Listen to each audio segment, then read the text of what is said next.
Hello friends, मैं हूं advocate Nitesh Banka. आप मेरे YouTube channel leg speak legal में आज मैं आपके सामने एक बहुत ही बेहतरीन वीडियो प्रस्तुत करने वाला हूं। आज मैं आपको ये बताने जा रहा हूं कि 498A 125 या डीवी में क्रॉस एग्जामिनेशन की बेस्ट स्ट्रैटेजीज क्या हैं और क्या क्या गलतियां आप करते हैं जिसकी वजह से पूरा का पूरा क्रॉस आपका पूरा खराब हो जाता है। और यहाँ पे हम जो है डिस्कस करने वाले हैं क्या क्या गलतियां आप करते हैं और क्या क्या जो है आपको स्ट्रैटेजीज जो इंप्लीमेंट करनी चाहिए अच्छे क्रॉस एग्जामिनेशन के लिए, जिससे आप जो है केस जीत पाए। तो सबसे पहले हम शुरू करते हैं। हम ये जान लेते हैं कि 498 डीवी और 125 में क्रॉस एग्जामिनेशन का पर्पस क्या है, क्यों हम करते हैं क्रॉस एग्जामिनेशन। देखिए क्या होता है कि जब भी वाइफ साइड ने अपना वर्जन कह दिया, उसने कह दिया जी आपने क्रुएल्टी की, आपने जो है अच्छे से नहीं रखा, आपने जो है बहुत सारी क्रुएल्टी उसके ऊपर की जिसकी वजह से उसे घर छोड़ना पड़ा और उसे अपने माँ बाप के घर वापस लाना पड़ा। जब तक आप दूसरी पार्टी को क्रॉस एग्जामिन नहीं करेंगे तो उसका वर्जन एक तरफ है, वो सच्ची लगेगा कोर्ट को। क्रॉस एग्जामिनेशन एक आपको अपॉर्चुनिटी दी जाती है कि आप जो है वो जो कह रही है वो उसको कैसे आप जो है बिल्कुल नकारेंगे, कोर्ट के सामने कैसे रखेंगे कि वो बिल्कुल डिस्क्रेडिट हो जाए, यानी उसका जो है कोर्ट बिलीव ही ना करे वर्जन जो वो कह रही है। तो इसलिए जो है क्रॉस एग्जामिनेशन की स्टेज बहुत ही ज्यादा इंपॉर्टेंट हो जाती है, क्योंकि इसमें आपको एक अपॉर्चुनिटी मिलती है पहली बार कि आप अपना केस जो है प्रेजेंट कर पाए कोर्ट के आगे। अब सपोज वाइफ ने एलेज किया कि आपने उसके ऊपर क्रुएल्टी की, आप कोई खर्चा नहीं करते थे उसके ऊपर और आपने उसे बहुत बेकार की हालत में रखे थे। दूसरी तरफ वाइफ जो है आपके साथ हर जगह घूमी फिरी है, सारे फेस्टिवल्स बनाए हैं और सब कुछ किया है जो एक पति पत्नी के बीच शादी के बाद होता है। थोड़े बहुत मनमुटाव हुए और उसकी वजह से वाइफ ने घर छोड़ दिया। ऐसा एलिगेशन नहीं है जिसकी वजह से जो है क्रुएल्टी हो, क्रुएल्टी की वजह से उसने घर छोड़ा हो। ये केस है, असली केस आपका ये है। तो आप ऐसी स्थिति में क्रॉस एग्जामिन कैसे करेंगे और क्या क्या गलतियां आप करते हैं, पहले हम उस पर गौर देख लेते हैं।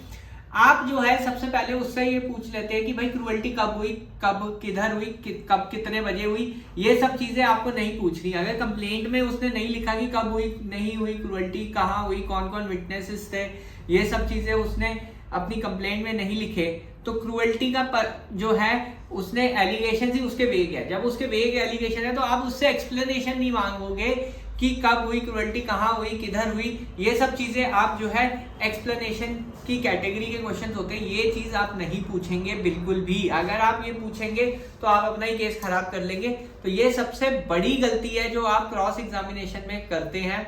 दूसरी सबसे बड़ी गलती है आप उसे 161 की स्टेटमेंट 498A में होती है, जो पत्नी जो है पुलिस को कह रही है कि पुलिस को इसने ये बताया कि वो क्रुएल्टी हुई, ये हुआ, वो हुआ, पर अपनी स्टेटमेंट में कुछ अलग से वर्जन उसने लिखा है।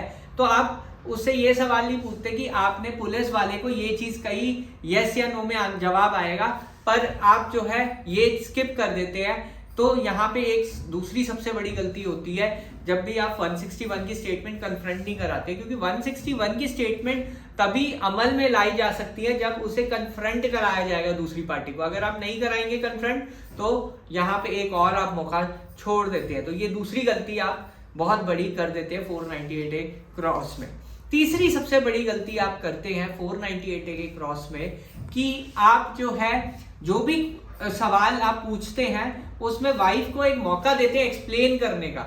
यानी अभी जैसे मैंने आपको बताया कि कब हुई क्रुएल्टी, किसने की, ये सब क्वेश्चंस आप नहीं पूछेंगे, क्योंकि इसमें जो है एक्सप्लेनेशन वाइफ की तरफ से आएगी। यहाँ पे आपके विटनेस पे पूरा का पूरा कंट्रोल छूट जाएगा। वो जो है कुछ भी बोल सकती है इधर और आपका केस और ज्यादा कॉम्प्लिकेट हो सकता है। या फिर आपने मेडिकल क्यों नहीं कराया, वो ये बोल सकती है कि ये लोगों ने मेरा फोन छीन लिया था, मुझे बंदी बना लिया था, इसलिए मैं मेडिकल नहीं करा पाई। तो यहाँ पे जो है आप ऐसे क्वेश्चंस अवॉइड करेंगे जहां पे वाइफ जो है एक्सप्लेनेशन दे रही है। सिर्फ वैसे क्वेश्चन पूछेंगे जिसका आंसर यस या नो में आएगा। क्या आपने मेडिकल कराया, इसमें आंसर यस या नो में आएगा। क्यों मेडिकल कराया, क्यों मेडिकल नहीं कराया, ये क्वेश्चंस नहीं पूछेंगे, क्योंकि इसमें वाइफ साइड जो है पूरा का पूरा वर्जन अपना एक्सप्लेन कर देगी, अपना पूरा कंप्लेंट ही पूरी बदल देगी और वहां पे आपको जो है पूरा लॉस हो जाएगा। तो ये चीज, तीन गलतियां जो फेटल मिस्टेक्स हैं, ये तो बिल्कुल ही मत करिए। अब बात करते हैं क्रॉस एग्जामिनेशन की टेक्निक पे। क्रॉस एग्जामिनेशन में आपको विटनेस पे पूरा कंट्रोल रखना है। आपको अपना केस पता होना चाहिए पूरी तरह से। सपोज आपकी वाइफ ने बहुत सारे फेस्टिवल्स मनाए आपके साथ जब वो आपके साथ रही, और दूसरी तरफ एलिज कर रही है कि डे 1 से क्रुएल्टी चल रही है जी। आप मुझसे ये पूछेंगे कि आपने शादी के बाद ये फेस्टिवल मनाया, अपने हस्बैंड के साथ हनीमून में गए, खर्चा किसने किया है, तो ये सब सवाल जो है ऑब्वियसली आपको पता है इसका जवाब आपके फेवर में ही आना है, क्योंकि आपने ये सब चीजें करी हैं पर उसने अपनी कंप्लेंट में नहीं बोली है। तो यहाँ पे आप ऐसे सवाल पूछेंगे कि क्या आपके हस्बैंड ने खर्चा किया, आंसर भी येस और नो में आएगा। यहाँ पे कोई एक्सप्लेनेशन नहीं आएगी कराए या नहीं कराए, येस या नो। ये अगर आप सवाल पूछेंगे येस या नो वाले तो आपके फेवर में आएंगे। अदरवाइज प्रॉब्लम क्या होगी कि आप जो है वैसे एक्सप्लेनेटरी क्वेश्चन पूछेंगे तो वाइफ को पूरा मौका मिलेगा जी खर्चा तो इन्होंने किया, बाद में इन्होंने मेरे से पैसे मांगे, कैश मैंने पे किया, ऐसे करके जो है वो घुमा सकती है, क्योंकि आप जो है एक्सप्लेनेटरी क्वेश्चंस पूछ रहे हैं। वहां पे आप बस इतना पूछेंगे क्या हस्बैंड ने खर्चा किया, किसने खर्चा किया, ये नहीं पूछेंगे कि किसने खर्चा किया, नहीं तो वहां पे वो पूरा का पूरा केस जो है एक्सप्लेन कर देगी। तो बहुत ही तौर तरीके से क्रॉस एग्जामिनेशन होता है। दूसरी चीज ये है कि कॉमन सेट ऑफ फैक्ट्स को आपको एडमिट करवाना है वाइफ साइड से। अब वाइफ ने जो है एक फैक्ट लिखा नहीं या कंप्लेंट में बोला नहीं कि जब भी वो प्रेग्नेंट हुई तो आप जो है उसे हॉस्पिटल ले जाते थे, हॉस्पिटल का सारा खर्चा आपने किया, जब तक डिलीवरी तक नहीं हुई पूरे खर्चे आपने दिए, ये चीज उसने सप्रेस कर दी, कोर्ट को दिखाई नहीं। तो ये चीज आपको ऑन रिकॉर्ड लानी है, ये कॉमन सेट ऑफ फैक्ट्स है। यहाँ पे वाइफ को भी पता है कि आपने वो चीज की है। अगर आपने ये चीज की है तो आप पूछोगे कि आप जब प्रेग्नेंट हुए तो आपको डॉक्टर के पास कौन ले जाता था, हस्बैंड ले जाते थे, यस या नो में आंसर आएगा इसमें भी। फिर उसके बाद आप ये पूछ सकते हैं कि क्या जो है जब भी हॉस्पिटल ले जाते थे बिल कौन पे करता था। ये सब क्वेश्चंस के जवाब यस या नो में आएंगे या फिर वो जवाब फिक्स आएंगे। अगर वो झूठ बोलने की कोशिश करेगी तो आपके पास मटेरियल है, आपके पास मेडिकल बिल्स हैं, जो बिल से आपने पेमेंट किया। अगर वाइफ मना कर देती है कि नहीं इन्होंने नहीं बिल पे किया, तो आप उनको बिल से कन्फ्रंट करा सकते हो। वो डॉक्यूमेंट सारे आपको हैंडी रखने हैं कि ये देखिए ये बिल है, ये आपके हस्बैंड ने पे किया है। अब आपको क्या कहना है इस बारे में, आप तो कह रहे हो कि हस्बैंड ने पे नहीं किया, तो यहाँ पे बिल्कुल वो झूठ नहीं बोलेगी। अगर झूठ बोलेगी तो आपको पता है आपके पास डॉक्यूमेंट्री एविडेंस है इसके सपोर्ट में।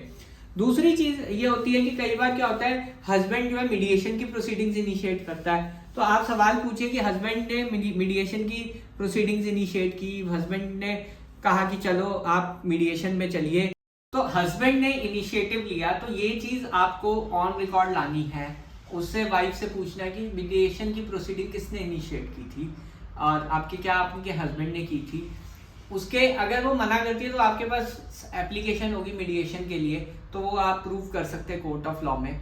रिकॉर्डिंग्स के लिए आप उसे कन्फ्रंट कराइए रिकॉर्डिंग्स, और अगर वो मना करती है तो उसके वॉइस सैंपल की मांग कीजिए। तो यहाँ पे ऐसे क्रॉस होता है, बहुत ही कंट्रोल्ड एनवायरनमेंट में आपको क्रॉस करना है। कुछ भी नहीं पूछना है जिसका जवाब आपको नहीं पता है या क्या आ सकता है दूसरी पार्टी से जवाब, वो चीज बिल्कुल नहीं पूछनी है। ऐसे रिस्की क्वेश्चंस बिल्कुल नहीं पूछनी है, क्योंकि इससे आपका ही केस खराब होगा। तो ये पूरी स्ट्रैटेजी है कि कैसे आपको 498A 125 DV में क्रॉस एग्जामिनेशन करना है, और आप जो है ऐसे क्रॉस करके अपना केस अपने फेवर में ला सकते हैं। बहरहाल वीडियो देखने के लिए बहुत बहुत धन्यवाद। अगर आपको ये वीडियो पसंद आई है तो प्लीज मेरे चैनल को सब्सक्राइब कीजिए, वीडियो को लाइक कीजिए। धन्यवाद, थैंक यू वेरी मच।